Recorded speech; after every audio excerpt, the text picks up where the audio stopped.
能告诉到别的大本。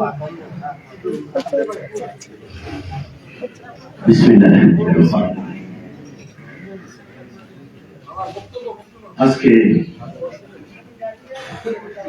বাংলাদেশ জাতীয়তাবাদী নাগরিক দলের 19তম প্রতিষ্ঠা বার্ষিকী এবং দেশমাতা খালেদা জিয়ার সুস্বাস্থ্য কামনায় যে অনুষ্ঠানের আয়োজন করেছেন, এই অনুষ্ঠানের সম্মানিত সভাপতি সাহেবজাদা সৈয়দ মোহাম্মদ ওমর ফারুক এবং সাধারণ সম্পাদক জনাব জাভেদ ইকবাল ভাইকে এবং আজকের প্রধান অতিথি আমাদের সবার প্রিয় রহিমা আপাকে জানাই সংগ্রামী শুভেচ্ছা। বাংলাদেশ জাতীয়তাবাদী নাগরিক দল প্রিয় সহযোদ্ধা, কথা বলতে গেলে অনেক সময়, তবে সংক্ষেপে আমি প্রথমত রহিমা আপাকে বলবো, আপনি কেন্দ্রীয় কমিটি দীর্ঘদিন ধরে আছেন। আমি আশা করব খুব দ্রুত আমাদের সভাপতি এবং সাধারণ সম্পাদক বাংলাদেশ জাতীয়তাবাদী দল বিএনপির কেন্দ্রীয় নির্বাহী কমিটির অন্তর্ভুক্ত করার জন্য আপনি আপনার চেষ্টা করবেন এবং আমরা কারণ কোন দল যদি প্রমাণ করতে হয়, তাহলে সেই দলে যারা নীতি নির্ধারণী থাকেন, তারা যদি পাওয়ার অফ অ্যাটর্নিতে থাকেন, আমরা যারা পিছনের সারিতে আছি, আমরা এই দলের জন্য কাজ করতে আরো উৎসাহ বোধ করি। নাম্বার 2, বাংলাদেশ জাতীয়তাবাদী নাগরিক দল, এখানে কিন্তু বয়স, শ্রেণী, গোষ্ঠী, ধর্ম, বর্ণ এগুলো কোনো সুযোগ নেই। এক কথায় সিটিজেন, নাগরিক।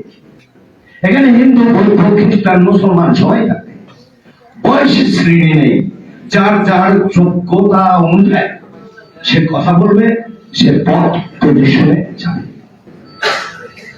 আমি যে দুই ব্যক্তির নাম বললাম, শাহজাদা ওমর ফারুক সাহেব, উনি এমন একটি দিনে এই দলটি দায়িত্ব নিয়েছিলেন। আজকে যেহেতু দলের প্রতিষ্ঠা বার্ষিকী, সেই হিসেবে আমি এই দলটি এক ক্রান্তিকালে এই দলের জন্ম হয়েছিল, যখন মান্নান ভূঁইয়ার মতো লোক এবং দলের অনেক বড় বড় পাখা বাঁধা নেতারা এই দল ছেড়ে চলে যাচ্ছিলেন।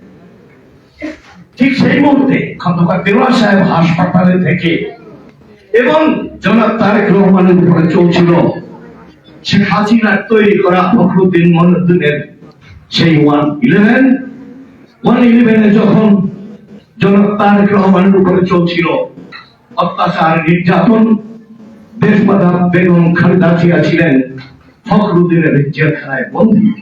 তখন যুবদল, ছাত্রদল, কৃষক দল, কোন দল রাস্তায় নামতে পারেনি। ঠিক সেই দুর্দিনে খন্দকার দেওয়ান সাহেব আজকের সভাপতি সৈয়দ মোহাম্মদ ওমর ফারুককে এই দায়িত্ব দিলেন। বললেন যে আপনি রাজপথে যদি আন্দোলন করতে নাও পারেন, কমসে কম প্রেস ক্লাব একটি আন্তর্জাতিক ইনস্টিটিউশন, আপনি এখানে প্রোগ্রাম করবেন। সারা বিশ্ব যেন জানতে পারে যে বিএনপি নামক দলটিকে ফখরুদ্দিন কোনোভাবে ডিভাইডেশন করতে পারেনি। সেই থেকে অর্থ পর্যন্ত এই দলের জন্য উনি নিরলস ভাবে কাজ করে যাচ্ছেন। কিন্তু আমি আশা করব, এখানে রহিমা আপা আছেন, যে আপনি খুব দ্রুত আমাদের এই বাংলাদেশ জাতীয়তাবাদী নাগরিক দলকে আপনি গেজেট আকারে প্রকাশ করার জন্য প্রয়োজনে আমার সভাপতি সেক্রেটারিকে নিয়ে সাথে আমরাও যাব। কারণ দুর্দিনের কান্ডারি বাংলাদেশের জাতীয়তাবাদী নাগরিক দল কেন সে অনুমোদন পাবেন না, এটা আমার প্রশ্ন। দ্বিতীয়, করতে পারে, ছাত্র দল পারে, জাতি দলের কতজন লোক আছে, তার চেয়ে নাগরিক দলে 4 ডবল লোক বেশি। তারপরে আমরা কিন্তু আলাদা একটি ব্যানার নিয়ে আমরা রাজপথে আন্দোলন করিনি, শুধু প্রেস ক্লাবে আমরা 19 বছর কনফারেন্স করে যাচ্ছি। তাই আমি আশা করব যে রবিবার ধরে আমাদের এই দুই ব্যক্তিকে যদি বাংলাদেশ জাতীয়তাবাদী দল বিএনপির কেন্দ্রীয় কমিটির অন্তর্ভুক্ত করা হয়, তাহলে আমাদের এই নাগরিক দল খুব দ্রুত ব্যবহার হবে।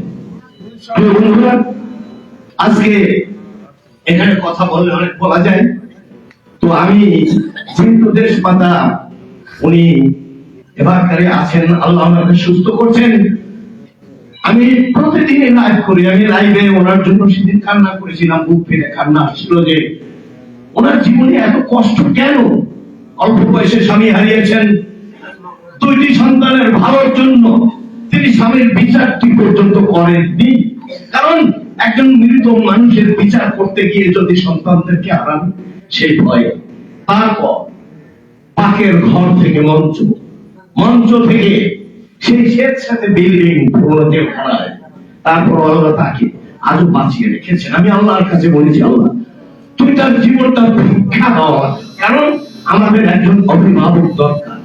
কারণ খালেদা জিয়া মরে গেলে যে দেশ নেতৃত্ব শূন্য হয়ে যাবে তা নয়, কিন্তু আমরা চাই একজন ভালো মানুষের অবিরত জীবন যাপন করতে।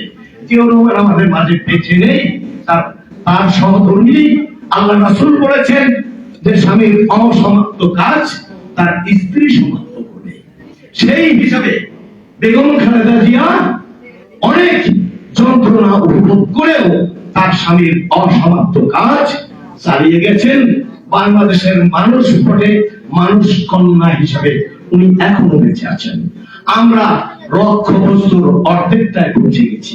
আমাদের লক্ষ্যবস্তু ছিল আন্দোলনের মাধ্যমে গণতন্ত্র পুনরুদ্ধার করব। আমাদের লক্ষ্যবস্তু ছিল জনাব তারেক রহমানকে আমরা বাংলাদেশে ফিরিয়ে আনবো। ইনশাআল্লাহ আল্লাহ রহম করেছেন, উনি বাংলাদেশে ফিরে এসেছেন। এখন আমাদের শেষ লক্ষ্যবস্তু ধানের শীষে ভোট দিয়ে জনাব তারেক রহমানকে প্রধানমন্ত্রী করে সেই শহীদ রাষ্ট্রপতি জিয়াউর রহমান 4 বছর 9 মাস 1 দিন রাষ্ট্র পরিচালনা করেছিলেন। সেই ন্যায় এই বাংলাদেশকে আমরা আবার দেখতে চাই তারেক রহমানের 31 দফার মাধ্যমে। কারণ 19 দফা ছিল সেই 1980 সালে, এখান থেকে জল অনেক গড়িয়েছে, তখন মানুষ ছিল 8 কোটি, এখন মানুষ 20 কোটি, অর্থাৎ দফা বাড়তে হয়েছে। এই দফা বাস্তবায়িত হলে বাংলাদেশ অবশ্যই সেই জিয়াউর রহমানের ন্যায় এখানে শান্তি প্রতিষ্ঠা হবে। আমি আশা করি আপনারা আমার কথাগুলো বুঝতে পেরেছেন। আর বাংলাদেশ জাতীয়তাবাদী নাগরিক দলের আজকে 19 বছর পেরোচ্ছে, এবং আমি আশা করব ঢাকা মহানগরের দক্ষিণে যিনি সভাপতির দায়িত্ব পেয়েছেন উনি অত্যন্ত বিচক্ষণ ব্যক্তি, সাথে যাকে সাধারণ সম্পাদক হিসেবে পেয়েছেন। আমার বড় ছেলের বয়স ছোট হবে, কিন্তু অনেক বড় গুরু দায়িত্ব নিয়েছেন। আমি আশা করি এই গুরু দায়িত্ব পালনে উনি সচেষ্ট হবেন।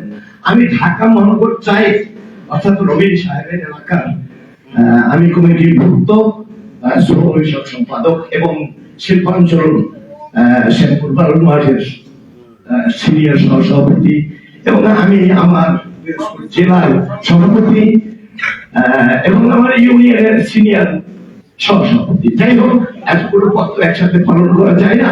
এখন আমি উঠে পড়ে লেগেছি নাগরিক দলের জন্য, কারণ এই নাগরিক দলকে এস্টাবলিশ করতে হবে, এই নাগরিক দলকে বাংলার মাটিতে দাঁড় করাতে হবে। এই জন্য আমি আল্লাহর কাছে দোয়া চাই, আপনাদের সবাই একাত্মতা কামনা করছি। এবং আমি সর্বশেষ সাহেবজাদা ওমর ফারুক এবং আমার প্রিয় ব্যক্তি জনাব জাভেদ ইকবাল ভাইকে ধন্যবাদ জানাই, এবং আমি সর্বশেষ দেশমাতা খালেদা জিয়ার জন্য দোয়া করি। শহীদ রাষ্ট্রপতি জিয়াউর রহমান অমর হোক। জনাব তারেক রহমান বীরের বেশে বাংলাদেশে ফিরে এসেছে। ধানের শীষে ভোট দিয়ে সংখ্যাগরিষ্ঠ আসন পেয়ে আমরা তারেক রহমানকে প্রধানমন্ত্রী হিসেবে দিতে চাই। আল্লাহ হাফেজ। বাংলাদেশ জিন্দাবাদ। বাংলাদেশ জাতীয়তাবাদী নাগরিক দল।